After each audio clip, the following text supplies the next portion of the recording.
7 de la mañana con 43 minutos, 7 con 43 minutos en Punto Noticias, primera emisión a través de Radio Pichincha. Saludamos con la colega periodista Carol Noroña, que nos acompaña de forma telemática. Carol, buenos días, bienvenida, gracias por estar en Punto Noticias de Radio Pichincha. Te acompañamos Alexis Moncayo, quien te habla, Licenia Espinel. Bienvenida, tú has sido... has tenido la oportunidad de conversar, de mirar, de sentir directamente el dolor de los familiares que están en los exteriores de los centros de rehabilitación, rogando, implorando por información respecto a sus seres queridos en esta serie de matanzas, la más reciente en la de Cotopaxi, también esta de la penitenciaria del Litoral, donde hemos visto incluso agresiones contra los familiares de los reos, contra los periodistas y contra los activistas en derechos humanos. ¿Cómo estás? Buenos días, bienvenida. ¿Qué has podido conocer en las últimas horas? ¿Se ha podido informar adecuadamente a los familiares de las personas privadas de la libertad sobre el destino que han tenido sus seres queridos al interior de los centros de reclusión? Buenos días, bienvenida. Buenos días, Licenia, buenos días, Alexis, y buenos días también a quienes nos están escuchando. No, la respuesta es no, todavía las familias siguen esperando que algún funcionario del SNAI, del Servicio Nacional de Atención Integral, les diga si es que sus hijos o sus hijas están muertos, si es que sus padres o sus madres todavía siguen vivos, y eso es algo que hemos visto no solo en las masacres, llevamos 9 masacres además, y eso es importante que lo sepan, 9 masacres desde el 23 de febrero del 2021, y 8 de estas 9 masacres documentadas además durante el gobierno del presidente Guillermo Lasso, sin una reacción, sin una respuesta efectiva. Y el clamor de las familias que ahora se están organizando, y que eso es importante, porque a partir de estas masacres han decidido organizarse. Hay incluso un comité de familiares por justicia en las cárceles que se ha formado y que justamente estuvo en las inmediaciones de la penitenciaría del Litoral. Ellos son padres y madres de las víctimas de una de las masacres carcelarias, pero que sin embargo están acompañando ahora a las familias que están reclamando respuestas. Lamentablemente, Licenia, esto que hemos visto tanto en la penitenciaría del Litoral como en la cárcel de Cotopaxi no es aislado. Esa ha sido la respuesta que el SNAI y el Estado como tal en general han dado siempre a las familias. Yo estuve en la cárcel de Cotopaxi, no pude viajar esta vez a la penitenciaría del Litoral, pero estuve en la cárcel de Cotopaxi. Y quisiera contarles una de las escenas que yo creo que a todos quienes estuvimos ahí nos conmovió, pero también nos dolió mucho. Durante más de 24 horas, familias viajaron desde diferentes ciudades, Quito, Guayaquil, incluso del oriente, de comunidades rurales, para preguntar si es que sus hijos o sus hijas estaban vivos, ¿no? Y nadie les daba respuesta, estaban muy enojados porque para ellos la explicación de un ajuste de cuentas, de una reestructuración de la gobernanza criminal no es suficiente, no les basta y nunca les va a bastar cuando se trata de la vida de sus familiares que están muriendo bajo la custodia del Estado ecuatoriano.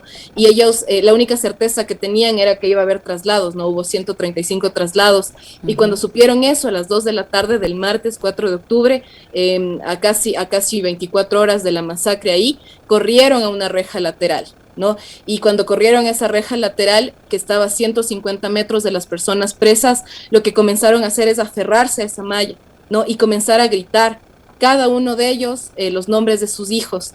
Y del otro lado de la reja estaban las personas presas ahí. Muchas de ellas comenzaron a llorar, comenzaban a levantar las manos, a responder, a preguntar, a decir, mamá, por favor, tranquila. Y los padres, algunos de los padres sí pudieron reencontrarse con sus hijos, saber que están bien y también despedirse, porque muchos de ellos fueron trasladados a 3 centros, a la penitenciaría, al Rodeo en Manabí y también a la cárcel de Esmeraldas. Y mientras todo eso pasaba, quienes no estaban encontrando a sus hijos, pues evidentemente se desesperaron más. Hubo al menos 2 mujeres que se desmayaron en la cárcel de Cotopaxi. Sin embargo, los agentes del Grupo de Operaciones Motorizadas de la Policía Nacional llegó a desalojarlas, pero no los dejó diciéndoles, bueno, por favor, váyanse. Las desalojó rugiendo sus motocicletas y emitiendo una alarma ensordecedora que hizo justamente que una de las madres que estaba ahí se desmayara. Y sin embargo, estando a 1 metro de distancia, ningún agente se bajó. Tuvimos que intervenir periodistas que estuvimos ahí a pedirles que por favor sean humanos y que respeten por lo menos la desesperación de las familias. Y eso pasó ahí, es un tipo de violencia, una actitud beligerante. Y luego en la penitenciaría del Litoral, los activistas que estaban ahí estaban haciendo una vigilia, las familias estaban haciendo una vigilia y cierran la calle de la Perimetral, y lo que les dicen justamente los policías es que en 30 minutos iba a salir un funcionario del SNAI. en 30 minutos, según testimonio de las personas defensoras de derechos humanos del Comité Permanente para la Defensa del CDH Guayaquil, dijeron que en 30 minutos no salió ningún funcionario, sino que lo que comenzó a salir fue justamente y esparcirse gas lacrimógeno, patearon a mujeres, golpearon a familiares y también pues obviamente violentaron a defensores de derechos y también a los propios equipos de colegas periodistas que estaban ahí reportando lo que estaba pasando. Entonces, claro, tienes adentro la muerte y afuera tienes la represión. Y esa ha sido sistemáticamente la respuesta del Estado para esas familias. Hola Carol, qué gusto saludarte. Lo que sucedió el lunes, primero en Latacunga, tiene, ya lo decías, pero quisiera tal vez, tú que estás más al tanto y obviamente has seguido estos casos y conoces muy bien estas redes que se han ido tejiendo dentro y fuera de los centros de privación de libertad, pero lo sucedido el lunes en Latacunga tiene que ver con lo ocurrido posteriormente en la penitenciaría del Litoral. Por supuesto, pero por supuesto. ¿A qué nivel, Carol? Miren, lo que pasa es, hay varias formas de explicarlo, ¿no?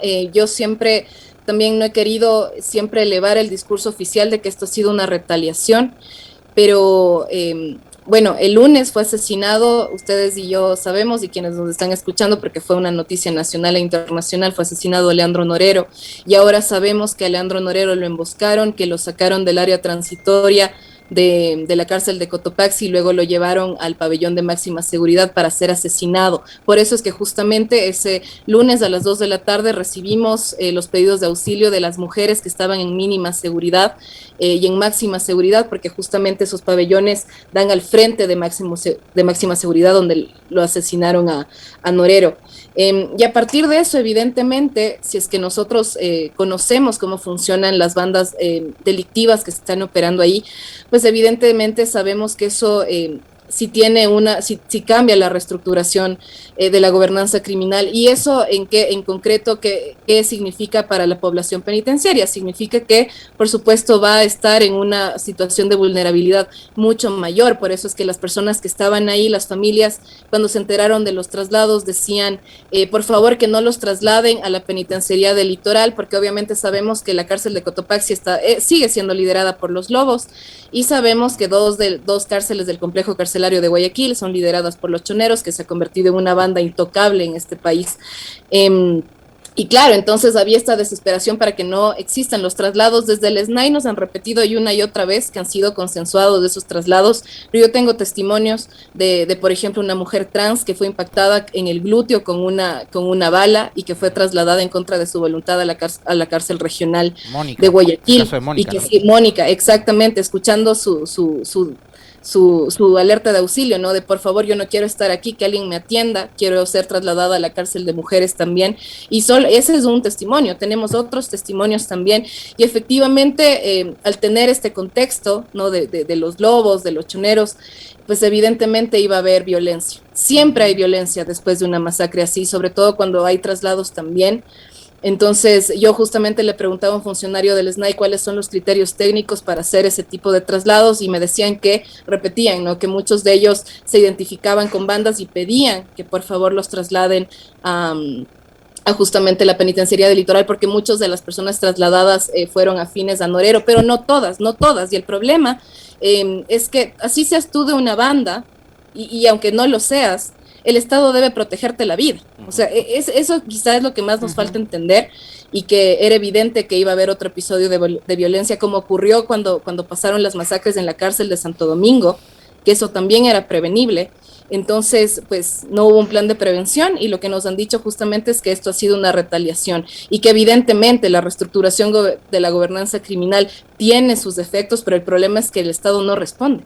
O sea, si sabemos que pasa esto y nosotros lo sabemos que estamos afuera, ¿qué pasa con la gente que está adentro y con las autoridades que están adentro? ¿Qué hacen ellos para prevenir más muertes? O sea, la novena masacre carcelaria, 2 masacres fueron combinadas en menos de 3 días.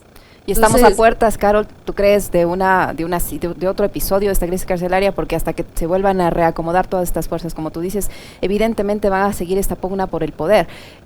y además esto evidencia la falta de control que tiene la autoridad del Estado como tal de las cárceles, porque tú dices que le sacaron a este señor Norero del área transitoria, se lo llevaron a otro lugar para asesinarlo, a vista y paciencia de policía, a vista y paciencia de las guardias penitenciarios, que no hicieron nada. O sea, ¿para qué están ellos allí? Se supone que están para brindar seguridad del lugar y para dar seguridad en medio de todo a las personas que están detenidas, porque es su obligación como parte del Estado, de darles seguridad y garantizar su vida, pero no hicieron nada. O sea, vista y paciencia de los guías penitenciarios, a vista y paciencia de la policía, trasladan a un reo independientemente de quien sea para matarlo. Exactamente, bueno, nosotros sabemos que Norero, al igual que muchas otras personas que tienen estos privilegios también, porque además, bueno, la dinámica de las cárceles ya de por sí es indigna, ¿no? Entonces quizá incluso hablar de sus privilegios, bueno, de tener una cocina, bueno, en fin, mi opinión es como encontrada cuando hablamos de ese tipo de temas, pero claro, o sea, yo me ponía a pensar en que nosotros sabemos que es difícil enfrentar esto. Y nosotros sabemos que quienes se les ha culpabilizado casi siempre ha sido a los agentes de seguridad penitenciaria, que incluso hablando de las estructuras del personal del SNAI, han sido siempre los eslabones más bajos también, ¿no? Que ha habido corrupción, eso sí, pero que también son amenazados constantemente, eso también es cierto. Pero esto ha pasado a vista y paciencia casi siempre, vamos 9 masacres, es decir, si hubiese pasado una masacre, hubieses dicho, bueno, ya, ok, esto fue premeditado, esto no lo pudimos prevenir, pero ya después de 9 masacres, el que nos enteremos también que una persona como Norero, que además es un presunto narcotraficante que evidenciaba los nexos entre las estructuras de delincuencia organizada y también el campo político del Ecuador, no es fortuito. O sea, esa muerte fue planificada, esa muerte también pudo haberse evitado. Sabemos que Norero se trasladaba libremente ahí y tenía un circuito de seguridad de más de 25 personas, de eso también lo sabemos, pero un asesinato así no ocurre nada más porque a alguien se le ocurrió hacerlo y porque no podía ser prevenido. Por supuesto que pudo haber sido prevenido, sobre todo con una persona que sabemos que ha sido uno de los casos más mediáticos en este país y que justamente para el Estado ecuatoriano ha sido uno de los golpes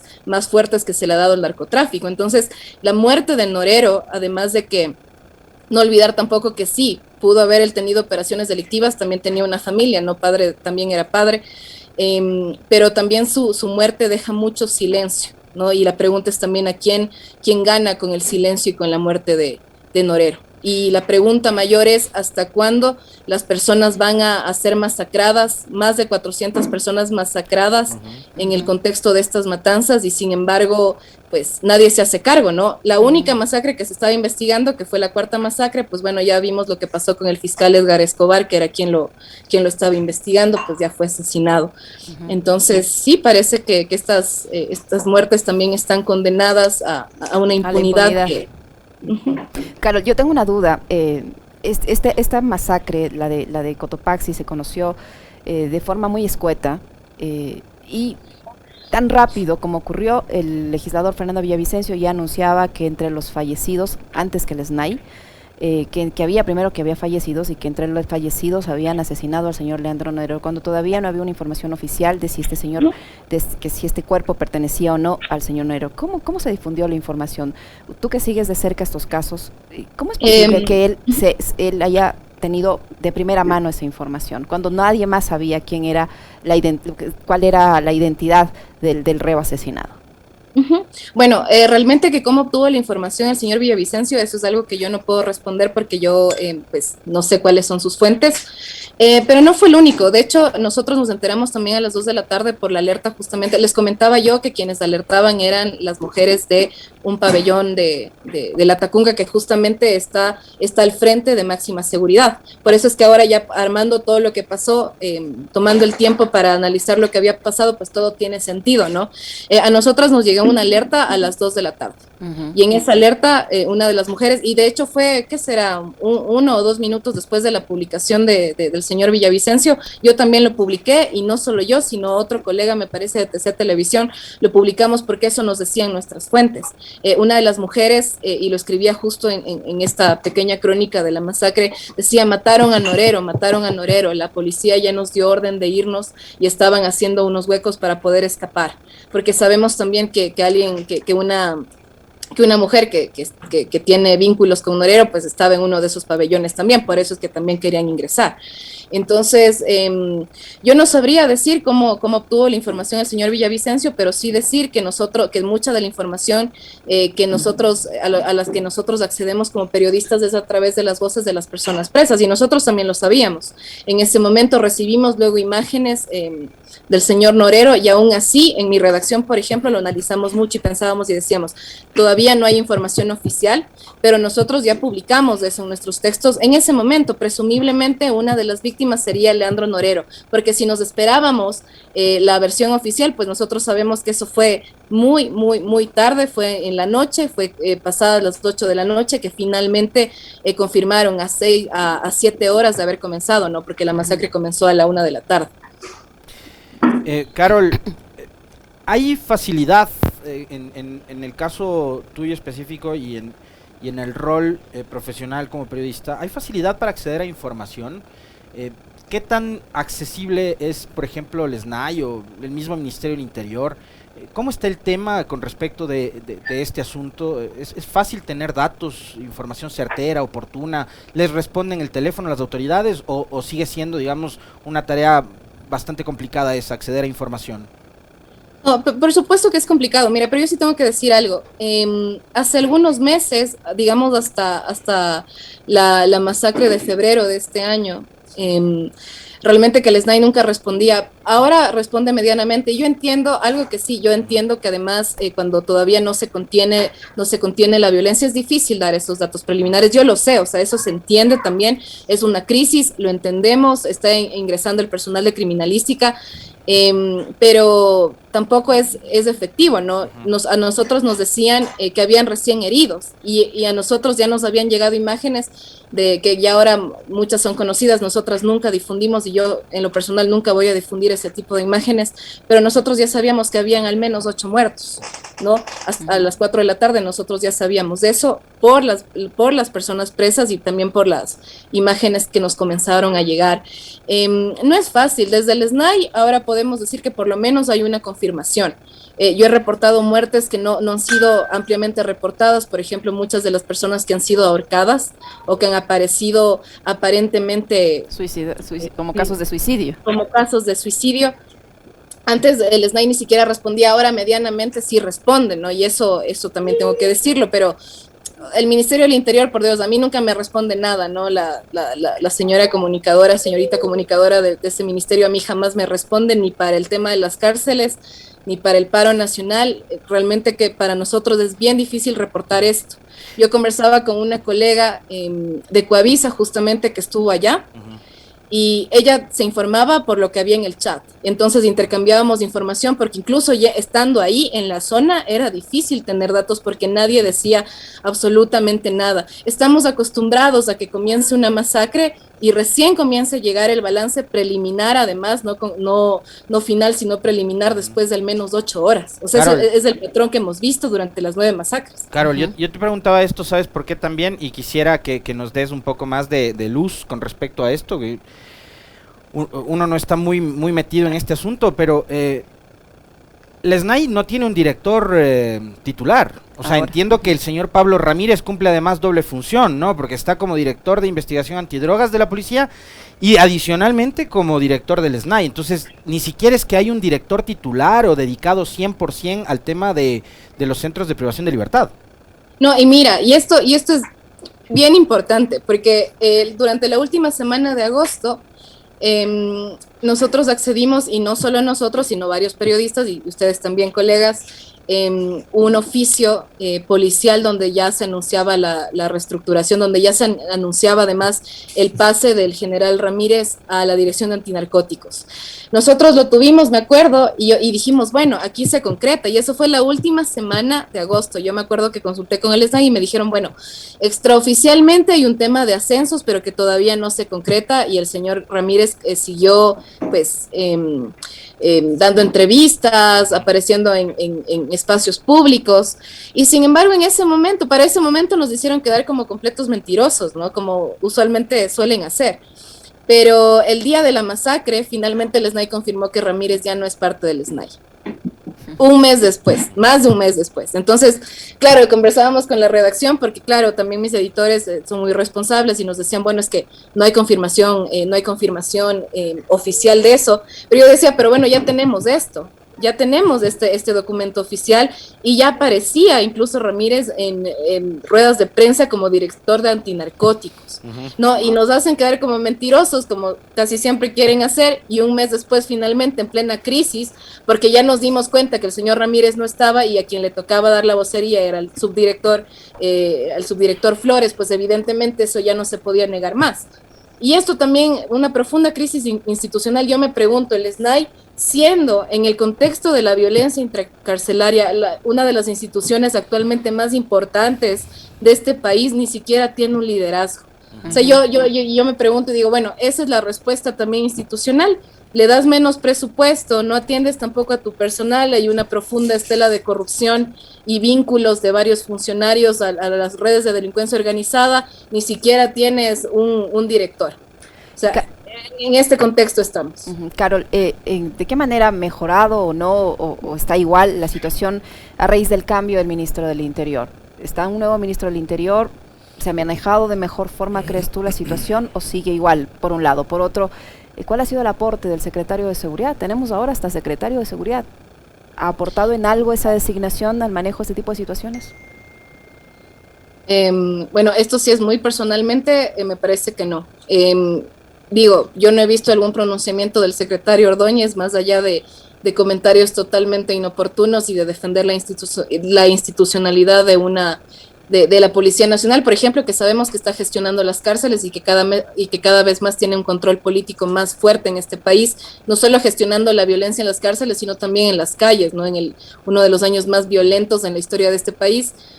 Yo no he visto, o sea, yo realmente quisiera saber qué piensa el señor Ordóñez, que además me parece que es un funcionario que no tiene experiencia en la construcción de políticas de seguridad, al menos de eso nos hemos dado cuenta, incluso en su periodo como asambleísta durante sus 10 meses de gestión no presentó ningún proyecto tampoco en el legislativo, y luego tenemos al teniente coronel en servicio pasivo Juan Zapata, que tampoco ha hecho mucho, ¿no? Que tampoco ha hecho mucho por esto. Y yo creo que ese silencio hay que cuestionarlo también, el silencio comenzando por el presidente Lasso y también por sus autoridades.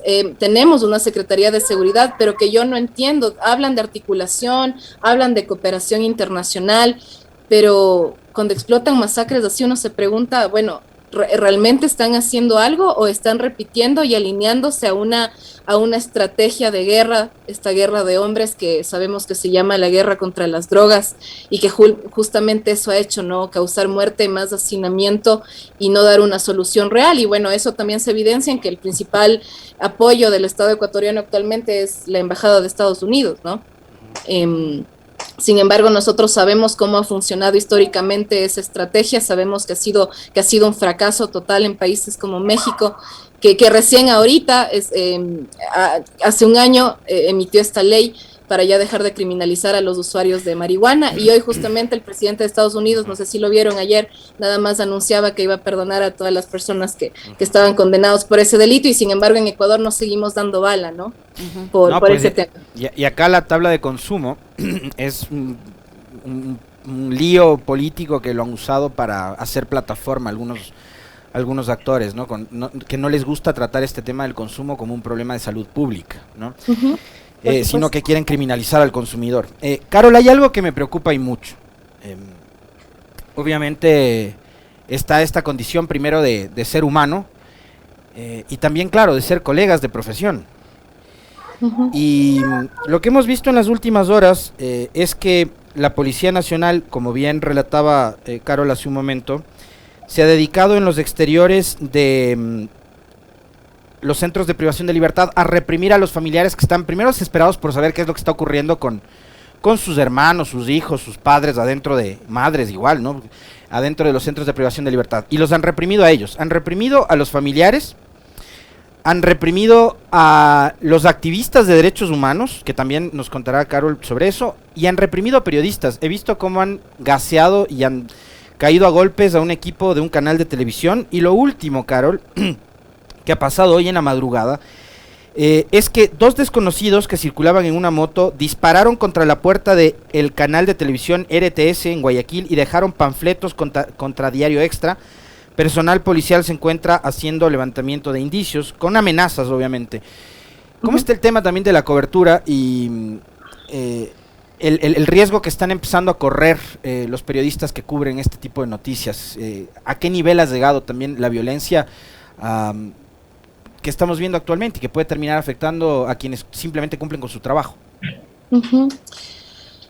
Bueno, justamente ayer el Comité de Defensa para los Derechos, Permanente para los Derechos Humanos de Guayaquil presentó una rueda de prensa en donde nos contaban justamente, ¿no? Primero agredidos un equipo de los colegas de Teleamazonas. También vi ayer como una amiga querida, Bessie Granja de Coavisa, que también ha hecho sostenidamente una cobertura sobre la crisis carcelaria desde su propio medio, también enfrentada a la Policía Nacional, porque no le querían permitir hacer su trabajo.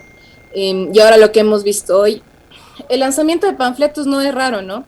Y yo a veces pienso que quizá los que estamos en ciudades como Quito, estamos incluso un poco más blindados. Yo suelo viajar mucho para allá también, pero yo regreso y estoy aquí. Y aún así, nosotros también hemos tenido alertas y tenemos que cuidarnos mucho, porque cuando uno cubre esto, las personas que están en prisión saben quiénes somos. Eso es innegable, pero también lo saben las personas que están gobernando este país. Y sabemos que cuando el narcotráfico lo permea todo, no solo está permeando las cárceles, las calles, sino que uno de los blancos también, pues básicamente nos convertimos los periodistas, ¿no? Nosotros conocemos la situación de México, pero aquí no es que ha sido aislado, recordamos mucho el caso, yo trabajaba en el comercio cuando Javier Ortega, Paul Rivas y Efraín Segarra fueron secuestrados y asesinados por una narcodisidencia y no ha pasado nada, ¿no? Las familias siguen clamando justicia, pero actualmente me parece a mí que hay un comité para periodistas que se formó a partir de la muerte, del asesinato de los compañeros del comercio, y sin embargo ese comité ha quedado para la nada porque nosotros ejercemos de este oficio, en teoría ejercemos de este oficio sin garantías. Y yo a veces también me pregunto cuando doy estas entrevistas, justo hablaba ayer con algunos colegas y decíamos, nos estamos exponiendo mucho también hablando de esto, pero nos parece necesario, ¿no? Nos parece necesario contradecir el discurso del gobierno, pero los compañeros que están en esas zonas son quienes lo están pasando peor, y no solo en Guayaquil. O sea, tengo el colega Charlie Castillo, del que ya hemos hablado, los colegas que están en Manta, en zonas fronterizas. Ellos tienen que estar callados porque si no se callan, entonces los van a matar. O sea, eso es lo que viven nuestros compañeros allá, y por eso justamente hay instituciones, por ejemplo, y organizaciones como Fundación de Periodistas Sin Cadenas, que ellos les están dando soporte a los colegas que están en esas zonas, que viven a diario eso y que son amenazados constantemente por las bandas también, ¿no? Y yo creo que eso ojalá nos escucharan cuando decimos que en este gobierno y en los otros gobiernos hemos ejercido también nuestro oficio sin garantía alguna, y que también hay una dosis de miedo cuando nosotros cubrimos y cuando estamos hablando y dando estas precisas declaraciones, también hay dosis de miedo, y los colegas quizá no pueden decirlo abiertamente, ¿no? Lo tienen que decir de forma anónima, y quizá también por eso nosotros estamos hablando y diciendo, como he dicho ahorita, yo por lo menos estoy en Quito y sí, también he tenido varias alertas, pero lo que me ha pasado a mí...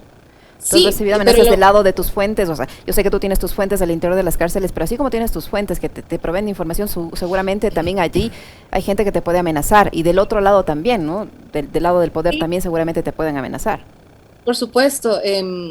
Yo tuve, bueno, no quisiera profundizar en eso porque ha sido también un consenso con la redacción en la que trabajo, pero sí, sobre todo el año pasado para mí fue un año bastante difícil, y en su momento incluso decidí callarme porque me parecía que si lo decía abiertamente iba a dejar de cubrir esto, ¿no? Uno también tiene muchos miedos y dudas cuando uno comienza a cubrir esto, pero quizá lo que me ha pasado a mí es apenas el 0.5% de lo que están viviendo mis colegas en esas zonas, ¿no? Y ellos son amenazados, ya hay muertes. Al menos la Fundación Periodistas Sin Cadenas, me parece que incluso en temas de violencia policial en cobertura periodística superan las 30 alertas, y las amenazas del crimen organizado a los compañeros van en ascenso. Y eso es preocupante porque comienzan con las familias, comienzan con la extorsión a esas comunidades, a los barrios, pero eso va ascendiendo, y los periodistas sin duda pues estamos vulnerables a eso, y yo también me pregunto, ¿van a esperar entonces que nos maten, que ya han matado a Mike Carrera, a otros colegas han matado ya también en Manabí, están esperando que nos maten aquí también, que nos secuestren, que nos tengan en el silencio para hacer algo? Y pareciera que sí, porque si ni siquiera se ocupan por las personas que están a su custodia, ¿qué va a pasar con las personas que estamos aquí? Entonces sí hay una dosis de miedo, pero me parece a mí que hay que hablar, que hay que decirlo, ¿no? Por lo menos dejar constancia, y si nos pasa algo, pues saber que también eso es responsabilidad del Estado ecuatoriano. Muchísimas gracias, Carol, por habernos acompañado en este diálogo, muy amable. Muy gentil, Carol. Muchísimas gracias, un abrazo. Fuerte abrazo. Un abrazo también.